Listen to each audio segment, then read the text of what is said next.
वो समय दूर नहीं रहेगा जब सत्ता आजाद समाज पार्टी की भी होगी, सरकार आजाद समाज पार्टी की होगी, और प्रशासन को भी मैं चेतावनी दे रहा हूं, प्रत्येक काम का आपने जो जो जुल्म किए हमारे कार्यकर्ता पदाधिकारियों पर, प्रत्येक का हिसाब किया जाएगा और सबूत सहित किया जाएगा।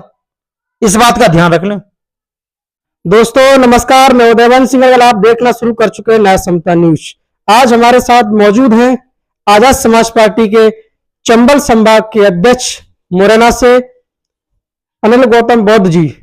इनसे पूछते हैं कि हाल ही में पेड़ा गांव में बाबा साहब की प्रतिमा तोड़ी गई, सुजरमा बाबा साहब की प्रतिमा तोड़ी गई। आखिर ये बाबा साहब की प्रतिमाएं दिन प्रतिदिन क्यों तोड़ी जा रही है, इसका कारण क्या है सर? बताएं सर। सबसे पहले तो मैं न्याय समता न्यूज चैनल को धन्यवाद देना चाहूंगा जी, धन्यवाद कि ये चैनल समय समय पर हमारी खबरें पहुंचाते रहते हैं। पीड़ा गांव में बाबा साहब की जो प्रतिमा लगी थी, वो उस प्रतिमा को लगे हुए 4-5 साल हो गए थे। एक व्यक्ति था कृपाल कुशवाहा जी। उन्होंने बाबा साहब की प्रतिमा को जैसे ही देखा तो जबरन उस पर कब्जा करने के उद्देश्य से पीछे एक झुपड़ियां डाल दी, जिसके लिए कोर्ट का आदेश भी आया हटाने के लिए। लेकिन वो लाठी और हथियारों से लड़ने के लिए तैयार होता था। इस पर 1-2 मुकदमे भी हुए, लेकिन फिर भी वो नहीं माना। आखिरकार में अभी 14 अप्रैल की तैयारी चल रही थी, गांव वालों ने वहां पर मिट्टी मिट्टी डालना शुरू कर दिया था, जिससे प्रोग्राम किया जाए। तो जैसे ही वहां पर मिट्टी डालने शुरू कर देते, कृपाल कुशवाहा आते हैं। आने के बाद में गांव वालों को गाली गलौज की और उनको धमकी भी दी कि अगर तुमने यहां मिट्टी डालना बंद नहीं किया और यहां से मूर्ति नहीं हटाई तो मैं मूर्ति को तोड़ दूंगा। उसका दूसरा दिन हुआ नहीं कि मूर्ति तोड़ दी। सुबह भाई का फोन आया, जैसे ही भाई ने सूचना दी, हमने पुलिस प्रशासन को सूचना दी। कैलाश के पुलिस प्रशासन का बहुत बहुत धन्यवाद देते हैं हम कि कैलाश के पुलिस प्रशासन ने सूचना मिलते ही तत्काल में संज्ञान में लेकर पेड़ा गांव में पहुंचे, और पहुंचने के बाद में बाबा साहब की प्रतिमा को वहां लगवाया, यथावत नवीन प्रतिमा लगवाई थी, और शंका के आधार पर कृपाल कुशवाहा के पास एफआईआर दर्ज कर ली। सुबह का ही सुजरमा गांव में ऐसी एक मामला आज भी आ गया, जिसमें 3-4 लोगों ने वहां किसी उद्देश्य से बाबा साहब की मूर्ति को लगाया था, और ज्योतिराव फुले साहब की मूर्ति थी। इस पर प्रशासन ने मुकदमा दर्ज कर लिया है और प्रशासन से चर्चा भी हुई थी। दोनों मामलों में जो आरोपी हैं उनको जेल भेजा जाएगा। जिन लोगों पर एफआईआर हो गई है, क्या उन लोगों के लिए एफआईआर में कौन कौन सी धाराओं में मुकदमा दर्ज किया है, इसको बताएं सर थोड़ा। बाबा साहब की प्रतिमा की बात है तो अपमानित धारा 298 के तहत मामला दर्ज हुआ है, दोनों मामलों में। ये घटनाएं 2 दिन से लगातार हो रही, मुरैना में कई और जगह भी घटनाएं घटी थी, लेकिन ये इनका कारण क्या है? प्रशासन इन पर एफआईआर करने के बाद अपराधियों को क्यों नहीं ढूंढ पा रहा है, क्यों नहीं उनको गिरफ्तार कर पा रहा है? इसका कुछ रीजन है सर? पत्रकार महोदय, आपको अच्छे से पता है कि इस समय सरकार किसकी है। इस समय सरकार भाजपा की है, और ये वही सरकार है जो चुनाव के समय पर तो बाबा साहब के नाम पर वादे करते हैं, लेकिन जब बाबा साहब की मूर्ति की सुरक्षा की बात आती है, या फिर बाबा साहब की प्रतिमा की सुरक्षा के लिए पार्क बनाने की बात आती है, तो इसी सरकार के मंत्री विधायक सब प्रशासन को धमकाते हैं। क्या अगर आपने बाबा साहब की प्रतिमा को लेकर कोई भी बात रखी तो तुम्हें सस्पेंड कर देंगे, ट्रांसफर कर देंगे या ऐसी जगह पर भेजेंगे जहां से तुम वापस भी नहीं आओगे।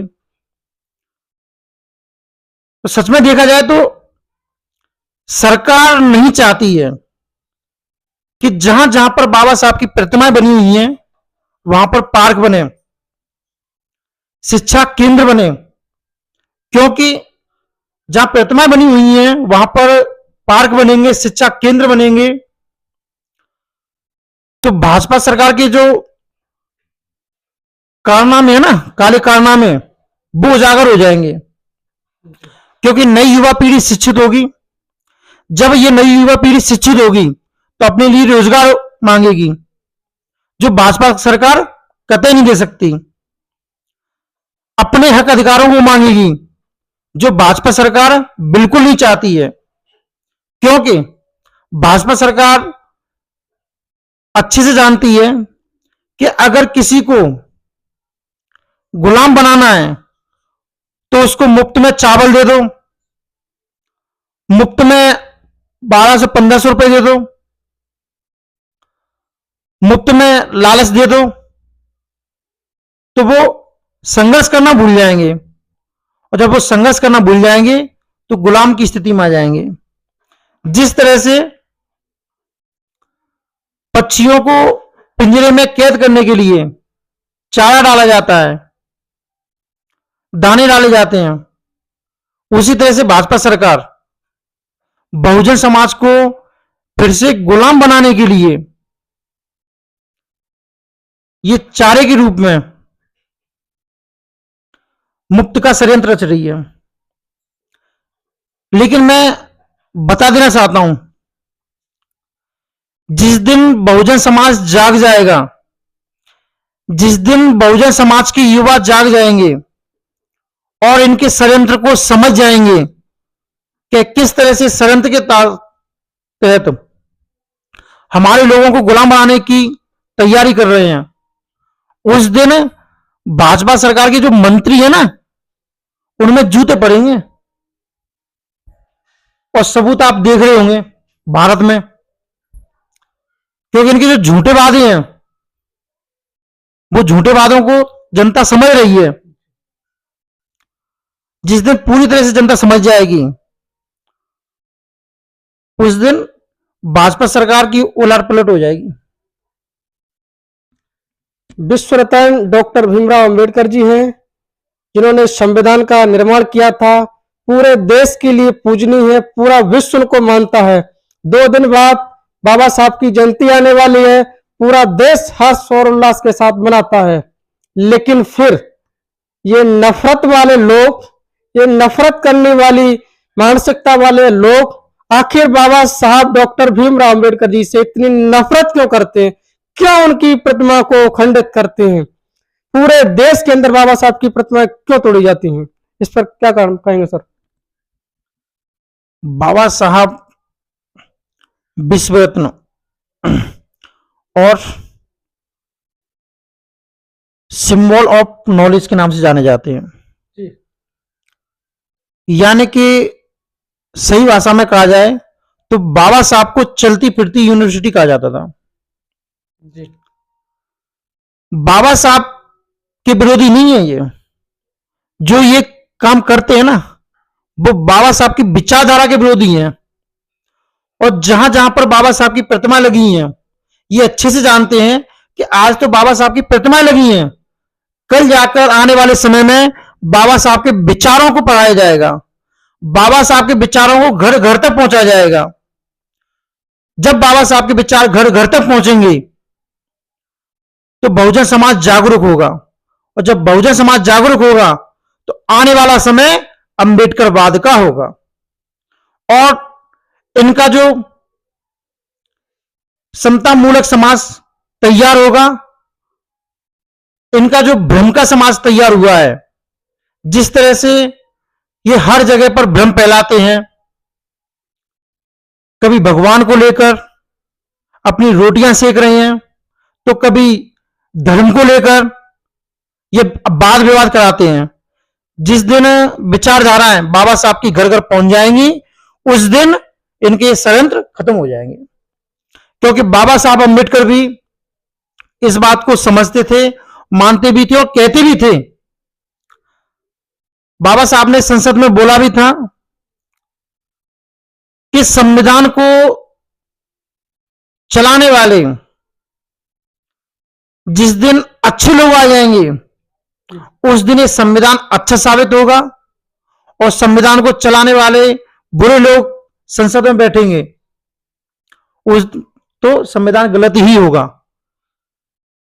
तो मैं उन्हीं लोगों से कहना चाहता हूं कि जो लोग अच्छे हैं, अपने मुंह पर चुप्पियां साधे हैं, और जो कहते हैं कि राजनीति गंदी है, मैंने बहुत सुना है, अक्सर अच्छे लोग कहते हैं कि राजनीति गंदी है। तो मैं उन लोगों से कहना चाहता हूं कि राजनीति गंदी नहीं है मेरे भाई, राजनीति के अंदर अभी तक जाने वाले लोग गंदे हैं, उनकी मानसिकता गंदी है। जिस दिन राजनीति के अंदर अच्छे लोग आ जाएंगे, अच्छे लोग राजनीति में प्रवेश करना शुरू कर देंगे और सत्ता तक पहुंचेंगे, उस दिन संविधान भी नियम से चलेगा, संविधान भी पूरी तरीके से चलेगा, और भारत देश में परिवर्तन होगा अंबेडकरवाद के लिए।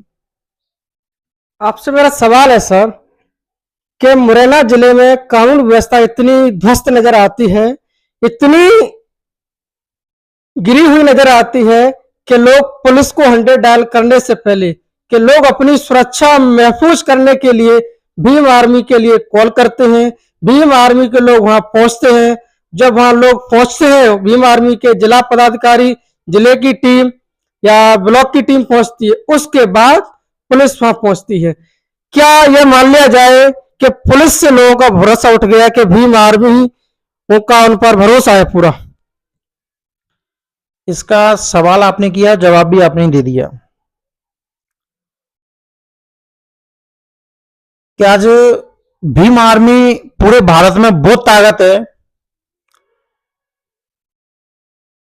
कि एक आम आदमी, बच्चा बच्चा भी इस बात को जानता है कि एक बार के लिए पुलिस पे विश्वास नहीं कर सकते हैं, लेकिन भीम आर्मी पर व्यक्ति आंख बंद करके विश्वास करता है। क्योंकि भीम आर्मी के प्रत्येक पदाधिकारी, प्रत्येक कार्यकर्ता अपनी ईमानदारी से मेहनत करते हैं, और हमारे जिन भाइयों पर अत्याचार होते हैं उनको न्याय दिलाने के लिए 24 घंटे काम करते हैं। जिस तरह से बड़े भाई एडवोकेट चंद्रशेखर आजाद जी ने आदेश दिया था कि भीम आर्मी 24 घंटे समाज हित में काम करेगी, उसी तरह से भीम आर्मी के लोग पूरे भारत में 24 घंटे काम करते हैं, चाहे दिन का काम हो चाहे रात में फोन आ जाए।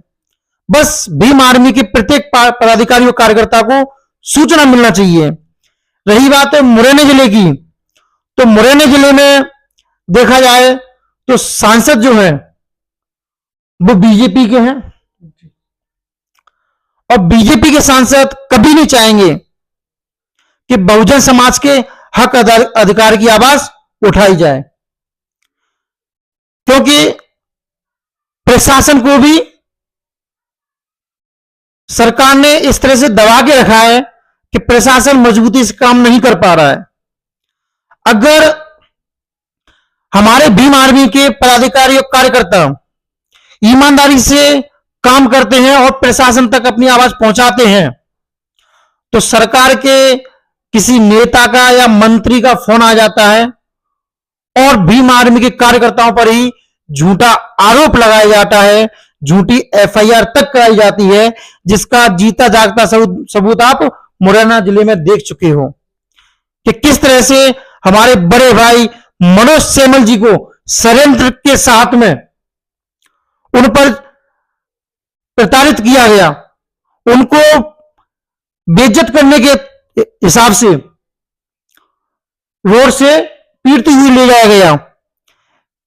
ये दलों के भाजपा के जो दल है उन दलों के नेताओं ने किया था, क्योंकि वो जानते थे इस बात को कि मनोज सैमुअल जो नेता है मुरैना जिले का, वो किसी से दबता नहीं है, चाहे भाजपा का व्यक्ति हो या कांग्रेस का व्यक्ति हो, किसी भी सरकार का व्यक्ति हो, वो दबता नहीं है। और ऐसे ही भीम आर्मी का कोई भी कार्यकर्ता किसी से दबता नहीं है। जब वो दबता नहीं है तो उन पर झूठी एफआईआर करा दी जाती है। आपसे मेरा आखिरी सवाल है सर, जिस तरीके से अगर बात की जाए मुरैना जिले में कि लोग एफआईआर कराने के लिए थाने तक पहुंच जाते हैं, लोगों की एफआईआर नहीं होती है, लोग दर दर की ठोकरें खाते रहते हैं, उनको न्याय नहीं मिल पाता है, फिर वो परेशान होकर के घर चले जाते हैं, भीम आर्मी के पास चले जाते हैं। जब भीम आर्मी सिफारिश करती है, भीम आर्मी आंदोलन करती है, जब उनकी एफआईआर होती हैं, प्रशासन क्या भाजपा की एक हाथों की कठपुतली बन के रह गया है, जो भाजपा के इशारों पर काम कर रहा है? प्रशासन आखिर काम क्यों नहीं कर रहा है सही से? क्यों लोगों को न्याय नहीं दिला पा रहा है? क्यों लोग भीम आर्मी के पास जाकर के एक न्याय की गुहार लगाते हैं, उनसे निवेदन करते हैं कि हमें न्याय चाहिए, हमारी एफआईआर कराइए सर, हमारी एफआईआर कराइए साहब? पुलिस प्रशासन इतना निकृष्ट क्यों होता जा रहा है? इतना क्यों निकृष्ट हो, जो मामलों को संज्ञान में नहीं लेता? क्यों लोगों को न्याय नहीं मिल पाता सर? इस पर क्या कहेंगे सर? देखिए, प्रशासन की बात करें तो ये हम भी जानते हैं, आप भी अच्छे से जानते हो कि जिसकी सत्ता है उसका प्रशासन है। क्योंकि पुलिस प्रशासन अगर ईमानदारी से काम करना चाहता भी है तो सरकार के व्यक्ति उन्हें ईमानदारी से काम करने नहीं देते हैं। अगर ईमानदारी से काम करते भी हैं तो उनको धमकी भी दी जाती है।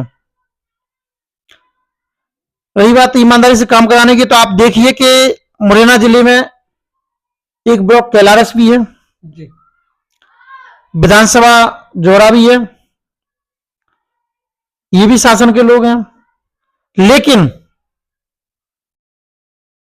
थाना प्रभारी इतने अच्छे हैं कि वो कोई भी फरियादी पहुंच जाए उनके यहां, सिर्फ अपनी बात को रखें और जो उनके साथ में घटना घटी हो वो घटना सही हो, बकायदा थाना प्रभारी उनकी कायमी करते हैं और दोषियों की गिरफ्तारी भी करते हैं। मुरैना जिले की अगर बात करें तो अभी तक मैं पुलिस अधीक्षक महोदय से नहीं मिला हूं, बहुत जल्द मेरी मुलाकात होगी पुलिस अधीक्षक महोदय से, और हम उनसे पहले तो निवेदन करेंगे कि अधीक्षक महोदय, मुरैना जिले में ये जो घटनाएं घट रही हैं उन पर अंकुश लगाया जाए और प्रत्येक थाने के लिए सूचना दी जाए कि जो फरियादी हैं अपनी बात को लेकर थाने पहुंचते हैं,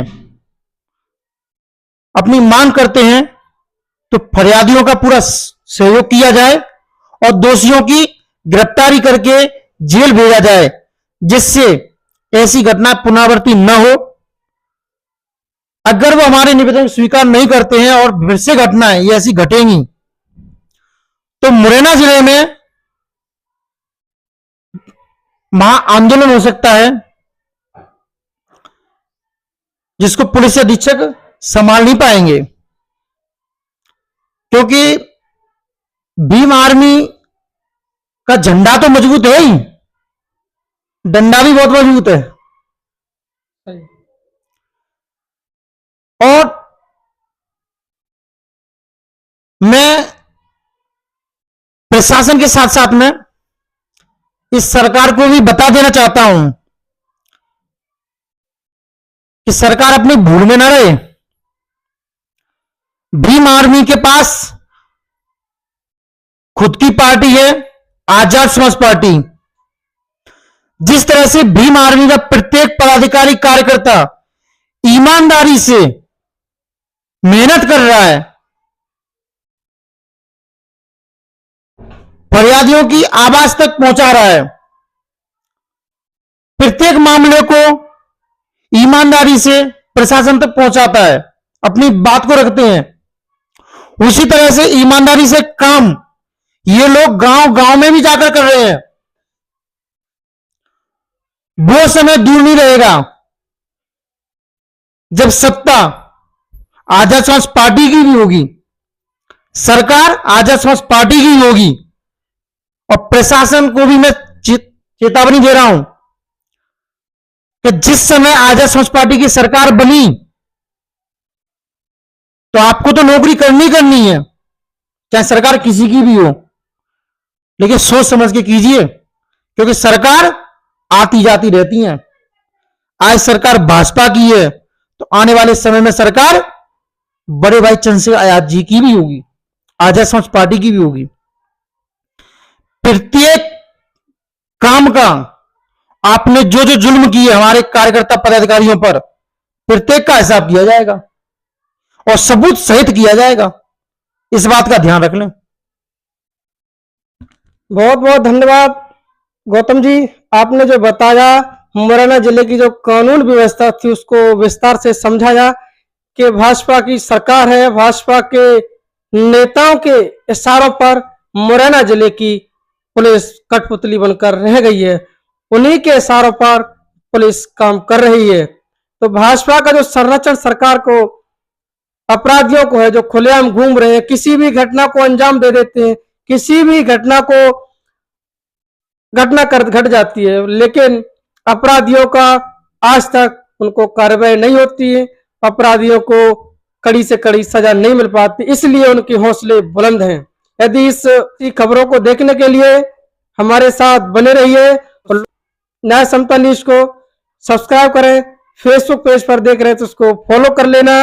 और आजाद समाज पार्टी से हमारे साथ में अनिल गौतम जी थे, इन्होंने बताया कि भीम आर्मी आने वाले समय में बहुत मजबूती के साथ सरकार बनाएगी और जब चुनकर इन प्रशासन से हिसाब लिया जाएगा। धन्यवाद।